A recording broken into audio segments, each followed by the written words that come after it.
Gracias, Susana. Gracias a los amables compañeros aquí presentes, los amables oyentes de la Z101 Gobierno de la Tarde. Fíjense que ayer estábamos hablando sobre los beneficios que tienen los trabajadores formales en el marco de la ley a través del Instituto de Previsión y Protección de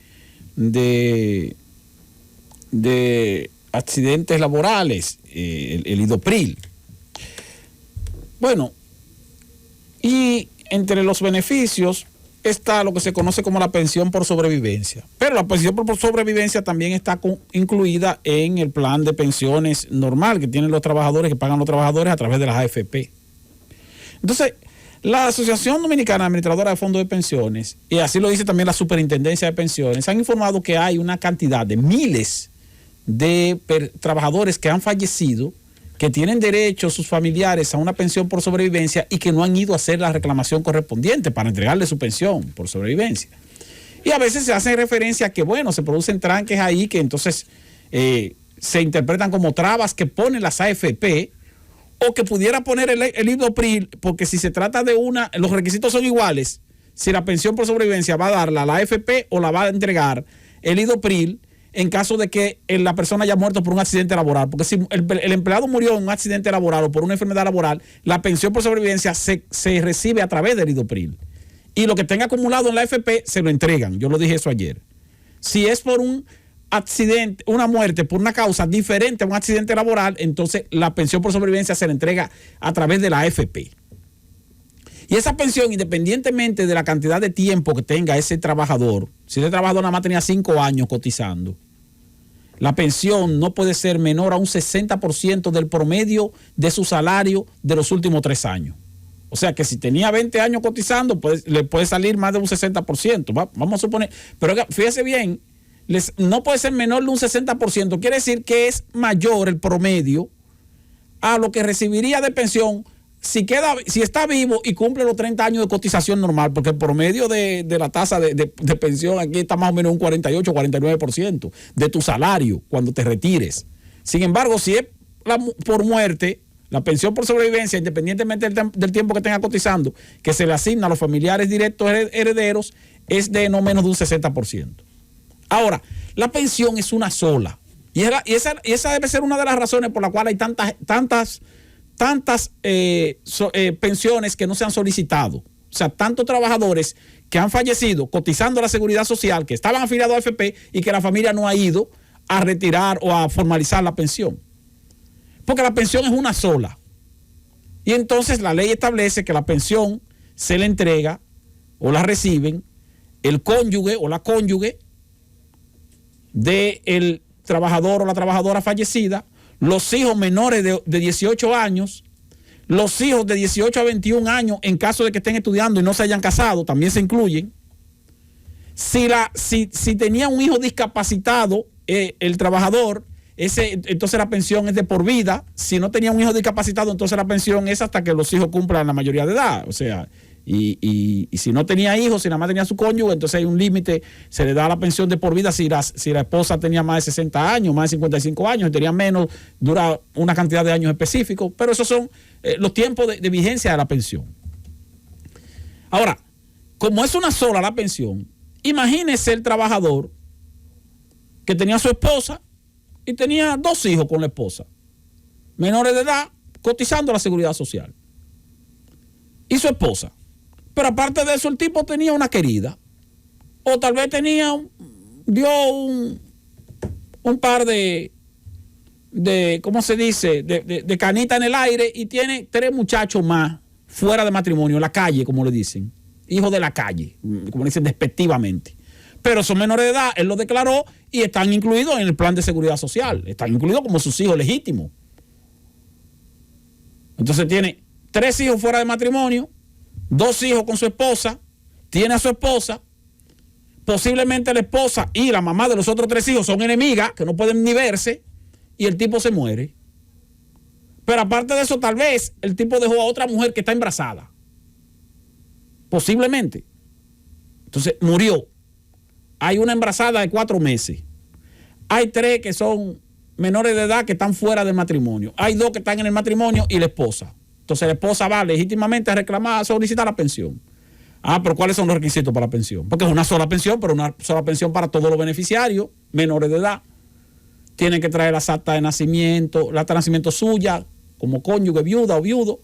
Tienen que traer entonces las actas de nacimiento de los hijos suyos con él, más los otros hijos que tiene él. Y entonces, por esto tienen que ir a ponerte de acuerdo con la mamá de los otros muchachitos. Y entonces, bueno, vamos a ponernos de acuerdo, hacer un acto notarial, lo que sea. ¿Quién va a recibir la pensión? La voy a recibir yo, pero yo me comprometo a que la parte que le corresponde a los hijos tuyos, como eran 5 muchachos, vamos a dividir la pensión entre 5. Pero entonces ya la esposa dice, no, pero espérate, no entre 5, hay que dividir esa pensión. A mí me toca la mitad y la otra mitad es que se va a dividir entre 5, que son los 5 hijos. Entonces ya hay un conflicto.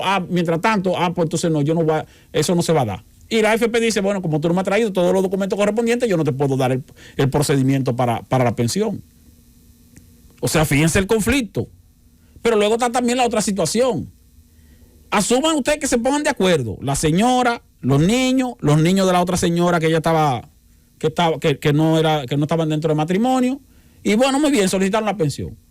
Bueno, se distribuyen ahí, son 5, vamos a dividirlo entre 5. Ganaba 50,000 pesos, nos toca 10,000 pesos cada uno, entonces yo me quedo con 20, los otros 30,000 para ti, pero espérate que no, porque yo soy la mamá, como la mamá y la esposa, a mí me toca más una parte de lo que se va a distribuir.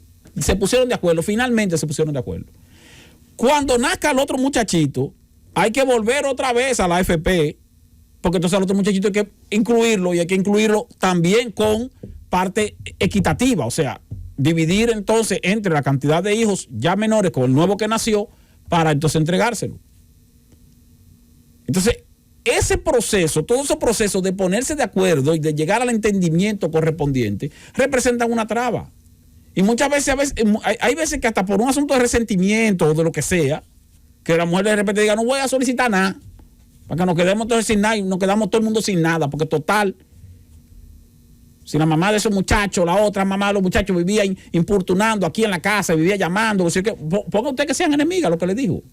O que tal vez no son enemigas, sino que no se llevaban bien, porque tú nunca te vas a llevar bien si tú eres casada con tu esposo, si tu esposo tenía 2 o 3 muchachos fuera. O sea, siempre hay una quiquilla, una cosa. Y más después que se muere el tipo. Entonces, esas son algunas de las razones por las cuales finalmente, ¿qué hace el administrador del fondo de pensiones? O el IDOPRI, repito, o el IDOPRI si se trató de un accidente de trabajo. Que eso no, cuando ustedes se pongan de acuerdo, que me traigan todos los documentos correspondientes, con todos los documentos de todos los beneficiarios que dejó esa persona que murió, entonces me traen todo eso y entonces yo procedo a los trámites correspondientes para entregar la pensión. Mientras tanto, yo no puedo hacer nada.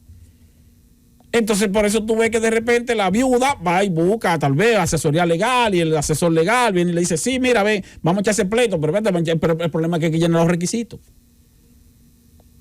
Ya tú hablaste, ya tú tienes las actas de los otros hijos, ya tú tienes recogido todos los muchachos que dejó por ahí dando vuelta el hombre. O suponer alguno que oye bien, que tiene 18 años, tiene 19 años, pero es estudiante y no se ha casado. A mí también me sale a mí queda mi parte de mi pensión hasta que yo cumpla 21 años. Y después de los 21 años, entonces, muy bien, entonces me sacan. Pero luego, repito, si tenía un hijo discapacitado, que entonces se puede morir todo el mundo y como quiera el hijo discapacitado hereda esa pensión de por vida. Entonces, eso es solo un ejemplo que yo estoy poniendo de situaciones que se dan.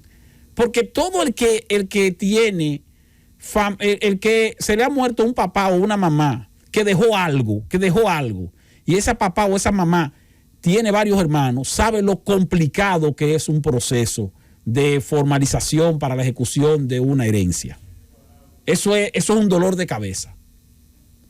Y tú de repente ves una casa abandonada en un sitio y dices, pero mira, ¿qué hay esa casa? ¿Por qué esa casa está abandonada? No, lo que pasa es que esa casa, pero fulano, vamos a vender esa casa. Tú le dices a uno de los hijos que vivió ahí toda la vida con su papá y dice, no, lo que pasa es que papá tenía 2 hermanos más. Entonces, los otros 2 hermanos ahora dicen que esa casa vale 10 millones de pesos. Y digo, esa casa no vale ni 3 millones, pero bueno, ellos entienden que mi papá dejó una fortuna y que somos nosotros que nos hemos quedado con los cuartos, lo que sea, y ya no se ponen de acuerdo, aún siendo hermanos. Y usted se imagina aquí en este país donde se dice no, las estadísticas indican que el 84-85% de las madres son madres solteras. Pues si es así, ya usted se puede imaginar entonces qué cantidad de hombres tienen hijos fuera de matrimonio en este país. La cantidad de trabajadores, estoy hablando de los hombres. Entonces, si son de mujeres, una mujer que es madre soltera, que trabaja formalmente, pero tiene 2 hijos, y tal vez tiene 2 hijos de 2 papás diferentes, que no es pecado, no es nada, bueno, se casó, se divorció, volvió y se casó, volvió y se divorció, bueno, madre soltera y tiene 2 hijos de 2 papás diferentes. Murió. El proceso para que esos muchachos reciban entonces ¿quién hace el reclamo? Porque cuando murió no tenía marido, entonces no hay cónyuge. Entonces los hijos son menores de edad. Entonces los papás de esos hijos tienen que buscar entonces actos de notoriedad para hacer constar que ciertamente son hijos legítimos de la señora. Y entonces luego ponerse de acuerdo para ver entonces cuando entreguen quién va a hacer el procedimiento, entonces para distribuir entre los dos. Porque yo estoy hablando del papá, los hombres que tienen hijos en la calle y la cantidad de madres solteras de las cuales estamos hablando. Eso es una realidad que se vive en este país. Y los trabajadores se mueren, la gente se muere. Por eso hay una lista tan amplia de trabajadores fallecidos cuyos familiares no han ido a reclamar. Entonces cuando sale en los periódicos el titular, que hay qué sé yo cuántos trabajadores fallecidos que no han recibido sus pensiones. Pero nadie se ocupa de preguntar, ¿y por qué no la han recibido la pensión? No la han recibido porque el sistema se la niega, no la han recibido porque la AFP se niega a entregarla, no la han recibido porque el IDOPRIL se niega a entregarlo, o no la han recibido porque los potenciales herederos legítimos no tienen forma de ponerse de acuerdo para poder cumplir con los requisitos correspondientes y así hacer la solicitud del lugar. Esas son de las cosas que no salen en los medios de comunicación y que es necesario explicar para que no se satanice un sistema que, repito, como dije ayer, tiene muchos defectos, pero aún así funciona. Realmente funciona. Francis.